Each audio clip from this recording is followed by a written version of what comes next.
ओहो हाम्रो भान्जा बाबु त नेपालमै बसिसेर दाँत गोटिसेको रहेछ त। दाँत घोट्नलाई नि के विदेश जानु भनेर नि माइजू दर्शन होइन है हाम्रो भान्जा बाबु अब यसरी नै बस्ने हो। ल यसरी बसिदिन्छु नि त। हेर न थुतुनो। मैले भनेको होइन बाहिर जान पर्दैन बाउछोरा मिलेर घरको काम सम्हालौँ भनेर। तिम्रा घरका काम यत्रा बजाउँछु बाजा। तिमीले जिन्दगीभरि फाटा टालो र ढाङ्ग्रो बजाएर के नाप्यौ? बडा हरामी हो बेटा। ऋणको भारी कहिले बोक्नु पर्यो अब बल्ल थाहा पाउँथिस्। जहिले पर्छ त्यहीले टर्छ। मलाई थाहा छ तिम्रो बुढो किन घर आउन्न भनेर। के भन्न खोजेको है बेनाजु? ओए धेरै बोल नगर मुखबाट गुण निस्केला बिहानै हगिसकेँ। अब सुन ओए मैले भनिदिएको छु त अब केही गरे पनि विदेश जानुहोस् बुझिस्। म लेखेरै दिन्छु। ए तिमीलाई लेख्न नि आउँछ? कहिले यो कपडाको नाप बाहेक अरू केही लेखा छौ जिन्दगीमा? गजब बेइज्जती है। जहिले घर बसेर देख्नुहुन्न बाजा बजाउन जाउँ कि जाउँ भन्छन्। म मरे पनि जाँदैन बाजा बजाउनु। किन गइसिन्थे त हाम्रो भान्जा राजा? अब पैसा कमायो भने त ऋण तिर्नुपर्छ। माइजूको पैसा त पैसा होइन खाइदिए भइहाल्यो। तिम्रो पैसा कसले खाइदिन्छु भनेको छ र? दर्शन दर्शन हेर न थुतुनो। होइन यो हाम्रो भान्जा भन्ने चिजमा लाज भन्ने कुरो पसिसिया छैन क्या? बसेको थियो निस्किसक्यो। काठमाडौँ आएको बेलामा एउटा सानसानो घर योभन्दा अलिकति ठुलो एउटा घर किन्न परिन्छ। अरे कहना क्या चाहते हो? अनि काठमाडौँ घुम्न एउटा होचो खालको कार अनि गाउँतिर यसो जान मन ला भने एउटा जिप। रुको जरा सबर करो। अनि जिप नजानी डाँडा पाखा कतै घुम्न मन ला भने एउटा हेलिकप्टर चाहिँ भट्याङटै पार्न मन छ। सिरपेज कहाँ पाउँछ होला भान्जा? भाई मारो मुझे मारो मारो मुझे मारो मारो नहीं ये मजाक हो रहा है हमको चिटिक्क परेर मिलेको सर्लक्क परेको मादलमा खरी दस्ता कम्ती मजा आउँछ। फेरि झ्याम झ्याम बजाउँदा त्यस्तै मजा। त के आर्दैछ है मन्दिर?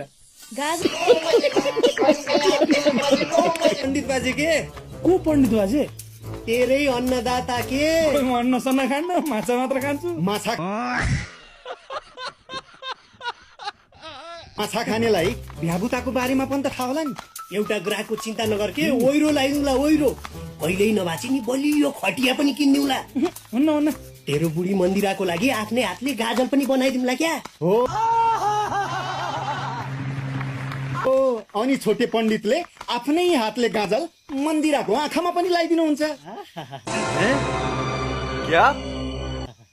पण्डित बाजे नाम चाहिँ सुन्या हो? त्यो ऐतिहासिक लौरी हुने पण्डितको कुरा गरे हो? तिमीहरूलाई फटा पण्डितहरू त्यस्तो सोझो मान्छेको बारेमा म गाउँमा के भन्दै हिँड्नु? सोझो यिनै नयन हुनु पण्डित बाला तिम्रो घरको दैलोमा देख्ने। अनि तिम्रा नयनले देखाएको कुरा मेरो मुखले चाहिँ किन बोल्नु? ए बाबा सुन्ने कानले हाम्रो मुखको नारायण नारायण नारायण विश्वास गरेन के कान्छ? लुलु हो मलाई नमस्कार गरिरहनु पर्दैन। मैले भने छोटे पण्डित ढेडुलाई जति श्रृङ्गारे पनि मान्छे जस्तो बनाउन सकिँदैन भने ए बम्बई गएर के भाँडा धस्काएर आएको थियो? गाउँै हाँक्ने चाहिँ फुर्ती गर्छ बिना स्वादे काँडी।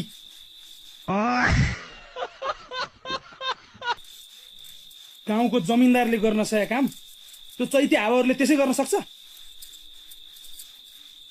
फेरि त्यसको कुरा सुन्न त चाहिँ बाहुनी पल्टेर हिँड्न खोज्लिस् नि फेरि। सीताराम नाम काट्छ बज्य कहाँ नाम काटेछु त?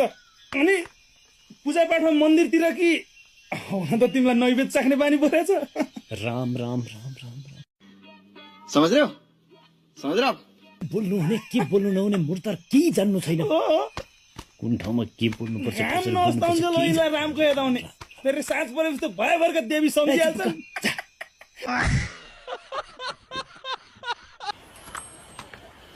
ए कान्छा दिउँसै फर्किस् त। अब मादल बजाउनु परेन घरतिर जान लाग्यो। मादल दिउँसै? आजकल त दिउँसै राति पर्छ। होइन अरे कहना क्या चाहते हो? यति चाँडै मादल तयार भइसक्यो त? भएको छैन अब घर गइन्छ मजाले खरी तसिन्छ तातिहाल्छ त्यसपछि त ड्याम ड्याम बजाउने हो गाउँै थर्किने गरी एकाङ्क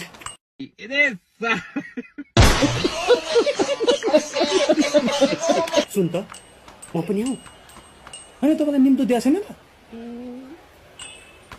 अब हुन त तपाईँ निम्तो नदियो भने खाना पुगिहाल्नु छ बेकारमा त्यो सुपारीतिर किन खर्च गर्नु भने नबोला नदिया होला नि तपाईँलाई फेरि होइन गजब बेइज्जती है के को सुपारी के को निम्तो मैले त मादल बजाउने कुरो गरे होइन होइन खगेश्वर गुरुको छोरी छैन तिनको बिहेमा मादल बजाउने कुरा गरे नि पुरै बुझ्दैन के भएको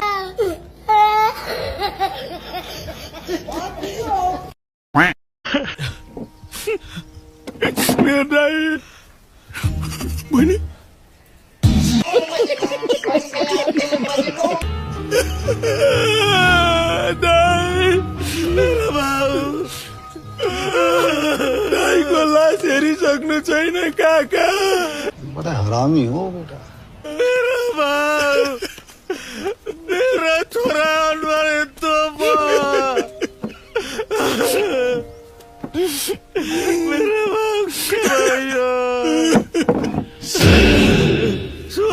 सुन्दैनन् काका सुन्दैनन्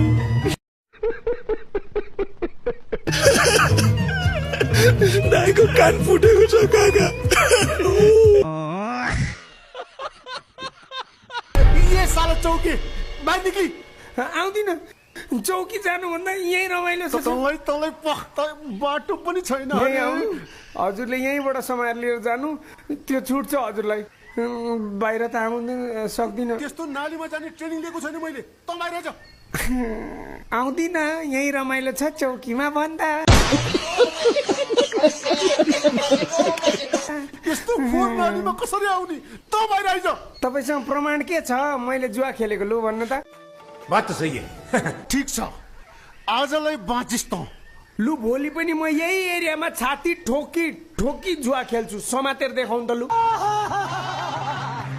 पखलास च्यालेन्जै भयो च्यालेन्ज स्वीकार भयो ल रुको जरा सबर करो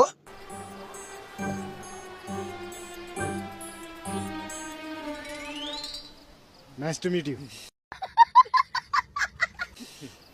राम्रो नाच्नु हुँदो रहेछ तपाईँ पनि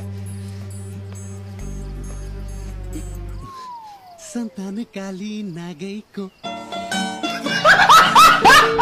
राम्रो नाच्नु हुँदो रहेछ इन्सपेक्टर साहब थ्याङ्क यू